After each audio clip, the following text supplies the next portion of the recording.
Welcome to the Dirty Scrubs podcast, where raw feelings and real life collide. I felt it was kind of necessary to just say like what our desire was for this podcast. And for me, it's just to create an arena of growth and challenge for sure.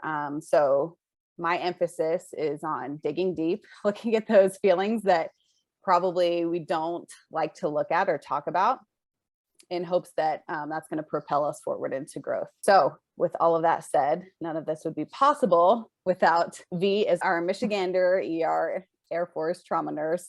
And then we have Bree, our Army nurse, newlywed. Dre is our favorite football fitness mama, keeps everybody in line, man. Thank you guys for what you do.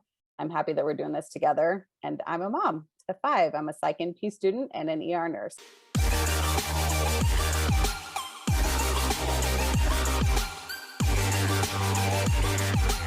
So we had a little bit of, I don't know, we went back and forth with the topic. I think we all wanted to kind of dive into mental health, but we know that it's such a huge topic and it's really, really tough to talk about. We know, I'm just going to say this because I think that this is a heavy topic. It's often overlooked, under talked about, it's weird and taboo, and it's uncomfortable, but we're going to do it today. So our question is, do mental health interventions work? And I'm going to let Dre start off with this one. Dre, I want to hear your response on whether you think mental health interventions work. All right. My thought process on this is no, they don't work. I think that mental health interventions is our first aid to mental health. It's a way to kind of intervene in like an immediate crisis situation with somebody, but at the end result, I think there's always room for people to regress back to that same state. I do think that it's both a like therapy and meds wise. I'm talking about. Okay, we're going to narrow it down to those two things. Right. Therapy. I think that's good. Because I know there's like a broad spectrum of things that you can do to help with stuff, but people have to work every day. Mental health is a job. You have to continue to work at it in order for you to maintain that stability in your life. Otherwise, it's just a first aid. It's just an intervention. I just think there's no cure for it. So because there's no cure, these interventions are just, it's our first aid into mental health. And trying to help these people, help ourselves get through. I guess one of the questions I think about is like, how do we define mental health? So we say mental health, but are we really talking about like mental illness? That's a good question. There was something that somebody who was listening to our first podcast posted. I'm sorry, I'm just looking at another screen, but I'm going to try to summarize a bit of what she said, but she told a personal story about how she had scheduled an appointment when she wasn't feeling right. She didn't call herself suicidal. She didn't really say that she was having any thoughts of harming herself, anything like that, She thought she had narrowed it down into a postpartum depression sort of thing. So she's military too, so take it with a grain of salt, but she scheduled multiple appointments, couldn't get in, went to the doctor's office, was postponed. They forgot about her appointment, still couldn't get in, tried again, and no one followed up with her. And finally, she just said, you know what, I'm done. I'm not going to keep trying. And she said 7 years after that all unfolded, after multiple attempts of trying to get treatment, whether that be medications or therapy or whatever you want to compartmentalize it into, she walked away and treated herself.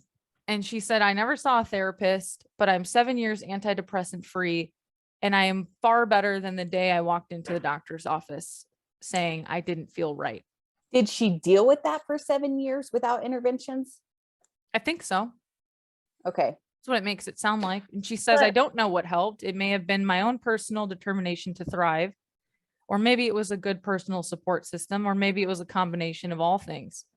All I know is I can honestly say I feel mentally and emotionally stronger despite having stopped the medication that was meant to help me, and despite giving up on attempting the therapy. So coping mechanisms. Okay. But these are what we teach, the therapy sessions and all that is a coping mechanism. So that sounds like an amazing story from our listener. So, whoever that was, that's amazing. It's awesome to hear that. Yeah. It sounds like they have for 7 years have continued to be able to cope with whatever stressors, whatever life hits. I mean, we just had COVID the past 3 years. So to enable to get through that, just as a person without that history, that's awesome. I'm happy. That's a good outcome. Bree, what's your stance on if they work or not? So I'm kind of on the fence about it. I'm more so when it comes to like therapy and medications. I think we're very quick to put people on medications, 100%. just to be like, hey, here's a quick fix. And then people don't understand that they have to do the work to actually make themselves better. They're like, oh, this magic pill that's going to make me feel better. I don't have to, do any type of coping mechanisms or do therapy or journal or meditate or anything like that. And so that's what you're saying. The work behind it is everything you just described: coping mechanisms, journaling, exercising, whatever. Right. That's the work that you're talking about on top of medication. Right. And at some point, if you are able to find what works for you, then you don't have to take the medications. Mental health is kind of, it ebbs and flows. You have your peaks and your lows, and it just depends on what's going on in your life. And so figuring out what works for you on those lows is what you need to do. And so we're just too quick to go for medications. And I don't think that works. I think people need to figure out what works for them. Other than that, I agree with that statement. I definitely think we are very quick to prescribe mental health or medical, in other areas of the healthcare system. Dre, I think it was you who I was speaking to. You made a great point that, there's been circumstances that I was not doing well in, depression. I don't know what you want to call it. I was never clinically diagnosed, but for me, what worked really well was removing myself from the situation and saying, this isn't it. I have to remove myself from the situation. That's what works well for me. But I think it was you who said, what if there's a circumstance you can't do that in? If it's somebody who passes away and causes you to sink into a deep, deep, dark depression because you've lost somebody, or whatever example you may want to use for that. But what are you supposed to do if it's a situation where, like you said, Bree, if it works in one circumstance, you really can't apply it to a different circumstance? What do you do? I think that's where the coping mechanisms come into play. Because again, like that's just something that people live with, and they'll have their triggers and they'll be doing something, and all of a sudden that thought comes in, and then they have figured out what works for them to get rid of it. A friend who has had that issue in the past where they've had a traumatic event happen, and they said, they'll be doing something, and then all of a sudden they start to get an adrenaline rush and it comes back. But they've learned that through meditation that they can bring themselves out of it. So I think it's very important for people to have self-motivation and determination to figure out what would work for them. I don't think taking your Zoloft, right that second is going to, help it. Yeah. So rescue inhaler. Yeah. Right. Yeah. I guess I'll share this story. So Hawk is 9 years old, and over the summer, he and Indy, my 2-year-old, had a near drowning experience. And I was with all 5 kids at the lake by myself, and I was baby wearing my 2-month-old, and Hawk and Indy were back there. He was carrying her. He hits a dip, goes under, and it's the classic bobbing, he lets her up so she can get air. And then he was able to call me, and I wasn't able to run there, right? Because I was baby wearing and it's in the water. So I finally get there, grab her out. It's very traumatic for him. And he was, of course, upset about it at that time. Fast forward 2 months, he starts having nightmares, and he's having them every single night. Classic, like PTSD symptoms, right? Like very anxious to go to bed, doesn't want to go to bed because he's going to have a nightmare. And these aren't just like little nightmares. Like if they happened to me as an adult, I would be scared. So, I'll just give you a little example of, there's a hole in the ceiling and it's raining. The bottom of the house fills up with water, and he falls down the stairs and drowns. And he's watching this. Another one is they're on a pirate ship and they put Indy in a lockbox and throw her in the river and she dies and he's watching it. Another one, a monster comes out of the water, eats Indy and she dies and he's watching it. So very like very gruesome dreams. And I tried magnesium to help him sleep better, a sleep spray, praying about it, talking about it, going through the motions of the things that I knew how to do to cope with it, and nothing was working. And this had been going on probably about 2 months now. We finally hooked up with a counselor and we had a first session with her, and then she suggested EMDR. It's an eye movement therapy, right? And you walk through the process. And since doing that therapy, just that one session of therapy, he has been nightmare free. I don't know. I think about it and it's like, okay, well, how do you tell somebody who's so desperate? Like, what is that? If these interventions don't work, how do you tell somebody who's so desperate, who's tried every intervention, that it doesn't work? And that's fantastic. And that's a coping mechanism for him. He will learn as he gets older to deal with certain things, because does that mean that he never goes again into the pool in the summertime as an adult? When he has kids, how that everything you do now is going to take him to that next level. So he has to find a way. We have to dig deeper to find a way to get him to cope. And maybe it's something so simple. Maybe it's not such like all this therapy, because how old is he? He's 9. So like at 9 years old, like think about all these people and this experience that happens to you. It's super scary. And at the end of the day, what do you really want? You just want to know that your baby sister is okay and that she's going to be okay. And that it's nobody's fault and that she is okay. And maybe it's just something so simple as that, maybe getting their bonding time together. Maybe it's something different is all I'm saying. But I'm super happy to hear that therapy, session is working for him. But what do you do as a mom when that therapy session, when it fails, or the next time, it's somebody squirts him with a water gun and it triggers him? Then what do you do as a mom? Yeah, good question. I think at that point, it would be coping skills. That's a good thing to lean into. I mean, I think that's healthy in all ways for everybody. Absolutely. I think Dre makes a good point though, is it almost sounds like he has this underlying overwhelming guilt. None of us know what dreams mean, but considering they all have to do with his sister and water, it does seem like there is an underlying guilt behind what he's feeling. Yeah. And it's not his fault, of course, but maybe that is contributing to it too.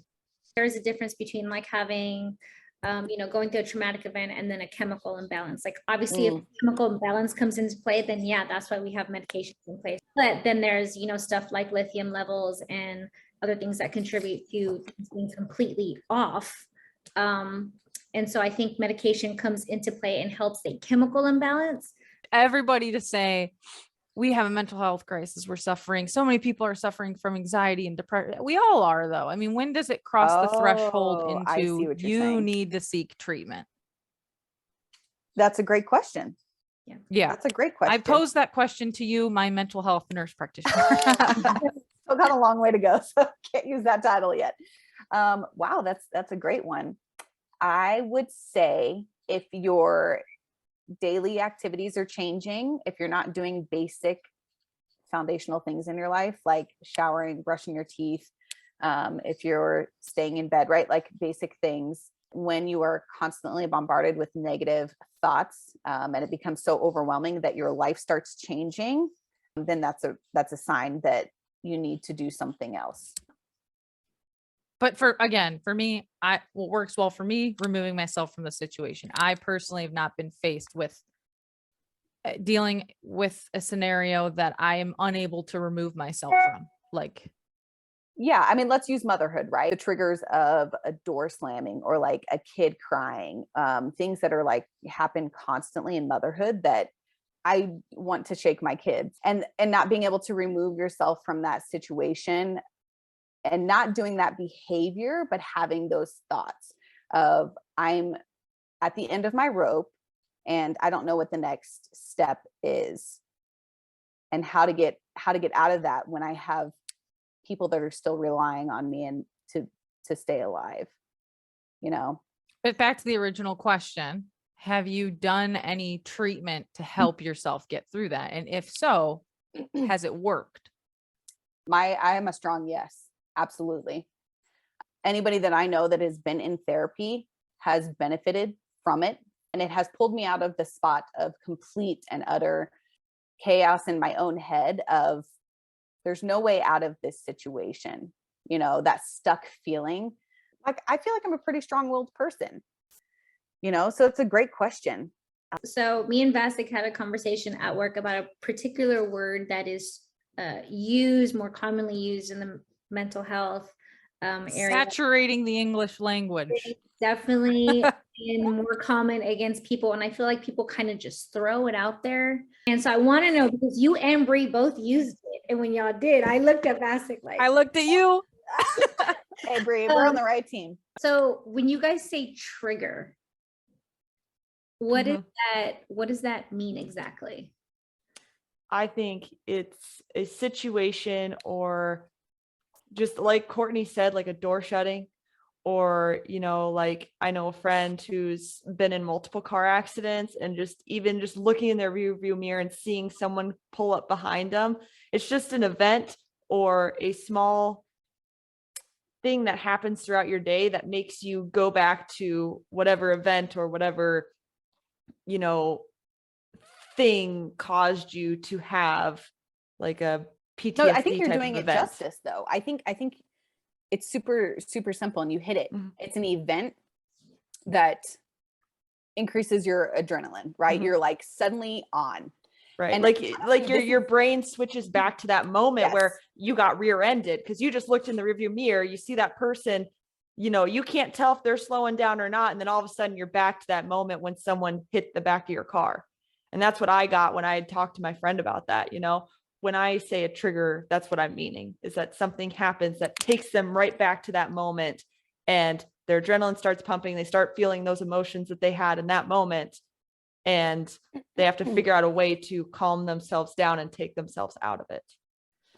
Hey, Bree's friend was in a car accident. So if she hears a car screeching behind her or coming too close, she happens to look up at that moment, it's a reaction. It's a natural reaction that she gets. But then I think about people using trigger, like you said, okay, when they slam the door, like that's a trigger for me. Is it a trigger, or is it just, it's more of like an annoyance? It's more of a pet peeve, like stop slamming the doors. I don't like when my son sucks his teeth. It's not a trigger for me, but I absolutely can't stand it, and I want to knock his teeth out.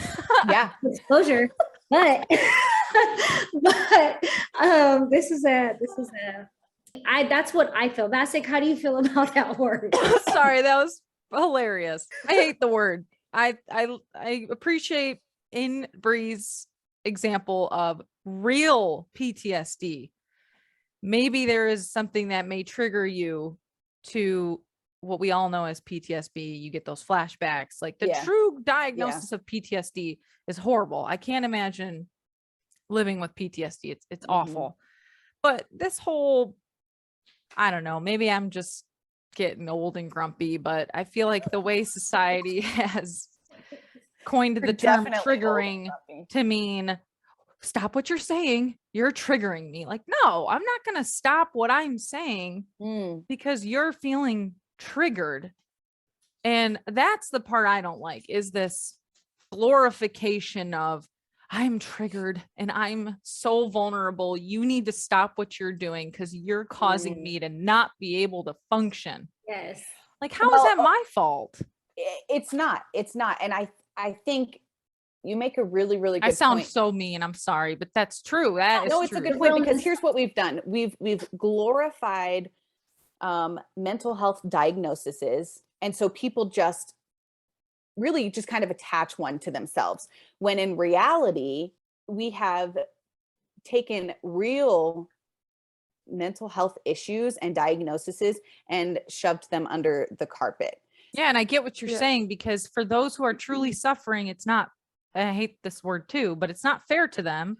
Right. It's that they aren't being taken seriously, or they're waiting. In the example of the listener we had, they're waiting months upon months to get into appointments and treatment centers and providers, whatever you may call it. And I'm sure providers are overwhelmed. So I think there's like two ends of it. And like we've been saying, there's people who throw around the words who probably don't really understand what the true diagnosis is. And then you have other people who, are living with these things, and they'll listen to this podcast. They'll be like, oh, wait, I don't do these things anymore. I sleep all the time, or, and they need the help, and they somewhat know that they need the help, but they don't want to get it because people have used it so much. Totally. Yeah. And so the minute that they say, I think I need help because I think I'm depressed, someone's going to be like, well, do you really think you're depressed? And then they instantly shut down. That's the stigma that we were talking about. It's taboo because yeah, absolutely. There's a stigma associated with a mental health diagnosis. Do you ask people how their mental health is? Most of the time, like myself personally, if someone I work with who I don't really talk to reached out to me and was like, hey, are you okay? I would be like, yeah, I'm fine. I love that question, Courtney, because this is rhetorical, but when you ask somebody that question, do you actually care to know their answer? I don't know. Just doesn't seem like interesting. So my issue with that is that I've had, leadership come to me and be like, hey, is everything okay? Like, and they can tell that, something's not okay, but I don't want to come off as a complainer or someone who's, being difficult. So most of the time I'll say, yeah, I'm fine. But I have been like, no, actually a bunch of stuff is going on. Work is very stressful right now. I hate coming into work right now. Like something needs to change. Yeah. You're going through a rough time. You hate coming to work, but you're still going to have to come to work and suck it up. You guys do one big thing for me. You sit there and you listen. And once I'm done talking, and once you reiterate a little bit of what I just said, and then you add some icing on the cake for me by letting me know like, hey, it's okay because of this, or you know what, maybe try this. You give advice, you give examples, you help. You don't say, oh yeah, well, that sucks. Well, that sucks. Yeah, it happened to me once too. It just sucks. You just have to embrace the suck. That's an awesome point. Some people want to be the problem solver when we need a listener. The conclusion we're drawing now is we just want to feel like somebody cares about us. And in those times where we don't feel like anyone cares about us, maybe that is fuel to the fire. I don't know. Yeah. So you're not really offended if people ask you about your mental health, if they're genuine. All of you guys' answer is kind of the same there. If they're genuine, does it have to be a friend? No. I don't think it has to be a friend. If somebody's not a friend, but they're genuine, let's say somebody that you don't like and they come to you and they're asking how you're doing, you're going to be honest with them? No. Nope. Definitely not. Okay. Okay. Okay. I think we have a couple of more minutes. So let me read. I just thought this was interesting. Some of these mental health facts that I looked up the other day. It's from the Tremple Way Health Ministry. Awareness. Most people are not aware of their own mental health condition. So that's interesting. Hospitalizations, 1,234 mental health related cases last year. Society, there's 6 in 10 citizens have experienced mental health problems. Only 1 in 5 people get the help that they need. So I think we could sum it up by saying, empathy and genuinely caring when you're asking somebody how they're doing probably goes a long way. Listening instead of speaking goes a long way. For me, I'm a hard yes on therapy and medication work. No, it's just got to going around the. A side note, one more fact to add, came across 87% of people do not like where they work. And the funny thing about that's where they spend most of their day. That is huge. Gotta love what you do. Yeah, absolutely. This was kind of a hard topic. Hopefully we can talk a little bit more about it in other ways, but I think we'll end with a challenge question if you guys don't have anything else. So that first one kind of brought it to light that most people are not aware of their own mental health condition. So the challenge question is, are you being honest with yourself about your mental health? So I think that what we can take away from all this is that mental health is definitely something that everybody has to continue to work on. It's a continued thing, and it's something that we are all at one point, either now, current, past, and in the future will deal with. There is a new number that was put out by the government. It's 988. You can call or text that number if you need help, if you need to just talk to somebody, if you feel like, you know, you're in that place that we talked about where you just feel like nobody cares, you can call or text that phone number. I think this is a great podcast. Thanks, Court, for having us again. Dude, that's awesome. Yeah, I love that resource. You guys are awesome. Love you guys. Okay. Deuce. That's really good. Bye.